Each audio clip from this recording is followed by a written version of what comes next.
জামায়াত ইসলামের যে কথাটা আপনি শুনলেন যে তলে তলে খাতির করা হচ্ছে, এনসিপি যদি লেজ হিসেবে যেটা বলা হয়েছে, যদি এনসিপির কথাই বলি, আওয়ামী লীগকে প্রাসঙ্গিক করা এবং আওয়ামী লীগের সঙ্গে তলে তলে যোগাযোগ করা, এটা কি বিরোধীরা করছে?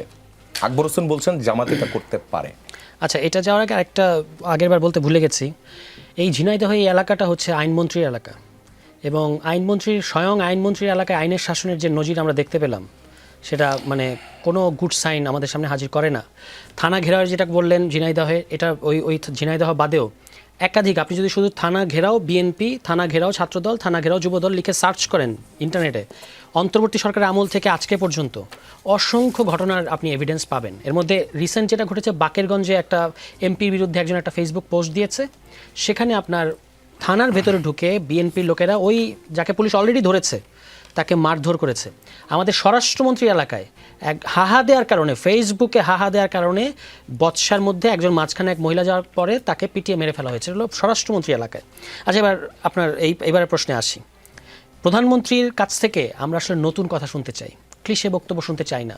আপনি যদি যে কথাটা উনি বলেছেন, তার যে বক্তব্যের যে একটা স্ট্রাকচার, সেই পুরনোরা, সেই আপনার ষড়যন্ত্রের গন্ধ পাচ্ছি, তলে তলে এটা হচ্ছে, প্রতিহত করা হবে, এই যে ল্যাঙ্গুয়েজ, এগুলো বাংলাদেশে অত্যন্ত চর্বিত, চর্বণ এবং ক্লিশে হয়ে গেছে। প্রধানমন্ত্রীর কাছ থেকে উনি যেমন তার বডি ল্যাঙ্গুয়েজে একটা নতুন কিছু দেখাতে চাচ্ছেন, বক্তব্যেও নতুন কিছু দেখাতে হবে। যে কথাগুলো উনি বলেছেন, এটা হলো clear sign of political opportunism. কারণ আপনি তো চেরি পিকিং করতে পারবেন না। আপনি 86 আর 96 উদাহরণ টানবেন, তখন 91 উদাহরণ আসবে, তখন 2001 থেকে 6 উদাহরণ আসবে, তখন 2001 থেকে 2024 সাল পর্যন্ত আপনাদের যে দহরম মহরম জামায়াত ইসলামের সাথে যে রসায়ন, সেটার কথা আসবে। গোলাম আজমকে কে বাংলাদেশের নাগরিকত্ব দিয়েছে? কারা, কোন সরকার দিয়েছিল? যাদের বিরুদ্ধে যুদ্ধাপরাধের অভিযোগ ছিল, তাদের গাড়িতে বাংলাদেশের পতাকা উঠিয়ে দিয়েছে কারা? এই কথাগুলো না বলে আপনি আজকে হঠাৎ করে এমন একটা ভাব ধরবেন এবং এমনভাবে কথা বলবেন, আপনি ওই আওয়ামী লীগ যেভাবে জামাত ইস্যুটাকে চাটনির মতো করে ব্যবহার করতো, আপনি সেইভাবে করার চেষ্টা করছেন। এটার কোনো পলিটিক্যাল কারেন্সি ফুরিয়ে গেছে। এইভাবে আর জামায়াতকে আপনি ডিল করতে পারবেন না। এইভাবে জামায়াতের প্রসঙ্গটাকে বাংলাদেশের রাজনীতিতে ডেমোক্রেসি বলেন, সংস্কার বলেন, পলিটিক্যাল রূপান্তর বলেন, সব কিছু যখন আপনি করতে ব্যর্থ হচ্ছেন, তখন আপনি জামাত জুজু হাজির করবেন। এমনকি রামিসার বাবার সাথে সংহতি জানাতে আপনি যখন যাবেন, বাইরের যখন জনগণ আপনাকে ভুয়া ধ্বনি দিচ্ছে 3 মাসের সরকারকে, তখন আপনি এর মধ্যে জামাত খুঁজতে থাকবেন। এটা হচ্ছে নিজের ছায়ার সাথে ফাইট করার মতো হয়ে যায়। ফলে আমি প্রধানমন্ত্রীর প্রতি আহ্বান জানাবো, আপনাকে সুশাসন নিশ্চিত করতে হবে এবং বিরোধী দলের প্রতি সম্মানজনক, এই যে আপনি যেভাবে বললেন যে লেজ, আমরা তো দেখতে পাচ্ছি যে আপনারা বহুদলীয় গণতন্ত্র ধ্বংস করেছেন। কিভাবে? এই যে আপনার দলে কয়েকজন জোট সঙ্গীর নামে কয়েকটা ছোট ছোট দল নিয়েছেন, সেই দলগুলো কয়েকটা দল নিজেদের দল বিলুপ্ত করে দিয়ে আপনাদের ধানের শীষের পতাকা তলে আসতে হয়েছে। এবং আপনারা কিন্তু কথা দিয়েছিলেন আপনারা বাংলাদেশে বহুদলীয় গণতন্ত্র করবেন, কিন্তু বহুদলীয় গণতন্ত্রের নামে আমরা যেটা দেখেছি, মাৎসর ন্যায়ের মতো করে আপনারা ছোট ছোট দলকে গিলে খেয়েছেন। এখন আপনারা অন্যের বিরুদ্ধে নানা রকম চটকদার অভিযোগ করছেন। এভাবে কিন্তু হবে না। প্রধানমন্ত্রীর কাছে বাংলাদেশের মানুষ চায় যে ধরনের অর্থনৈতিক, যেটা দিয়ে আপনি শুরু করেছিলেন, অর্থনৈতিক নিরাপত্তা, অর্থনৈতিক সুশাসন তৈরি করতে হবে, আপনাকে আইন শৃঙ্খলা পরিস্থিতি ঠিক করতে হবে, আপনাকে পলিটিক্যাল রিফর্মগুলো করতে হবে অ্যান্ড আদার্স, এবং স্বাস্থ্য খাতে আপনাকে, যে আমরা একটা হাম আসলে একটা দেশের স্বাস্থ্য ব্যবস্থা ভেঙে পড়ে, সেখান থেকে বাংলাদেশকে উদ্ধার করতে হবে। আপনি শিক্ষায় যে শিশুদেরকে যে মিড ডে মিল দিচ্ছেন, সেখানে আপনারাই নিউজ করেছেন, যমুনা টেলিভিশন অসাধারণ একটা নিউজ, যে সেখানে সপ্তাহে 17 কোটি টাকা লুটপাট হচ্ছে। এইগুলোর উত্তর জানতে চাই আমরা। শুধুমাত্র গিমিকবাজি দিয়ে কাজ হবে না। ওই যে তলে তলে কার সাথে কার যোগাযোগ জানি না, প্রধানমন্ত্রী প্রকাশ্যে কাদের সাথে যোগাযোগ করেন সেটা আমি আপনাকে বলি। যে কথিত সাংবাদিক, কোনো টেলিভিশন হাউস কিংবা কোনো প্রিন্ট মিডিয়ার সাংবাদিক না, জাস্ট নাম ব্যবহার করেন সাংবাদিক, এরকম ব্যক্তি অন্তর্বর্তী সরকারের আমলে লাগাতারভাবে জুলাই গণঅভ্যুত্থানকে অস্বীকার করেছেন, লাগাতারভাবে জুলাই গণঅভ্যুত্থানের বিপ্লবীদেরকে বলেছেন সন্ত্রাসী, বলেছেন যে উপদেষ্টাদের বাড়িতে হামলা করা দরকার, প্রধান উপদেষ্টার বাড়িতে হামলা করা দরকার, ইউনূসের বিচার হবে, এগুলো প্রকাশ্যে মিডিয়ায় এসে বলেছেন।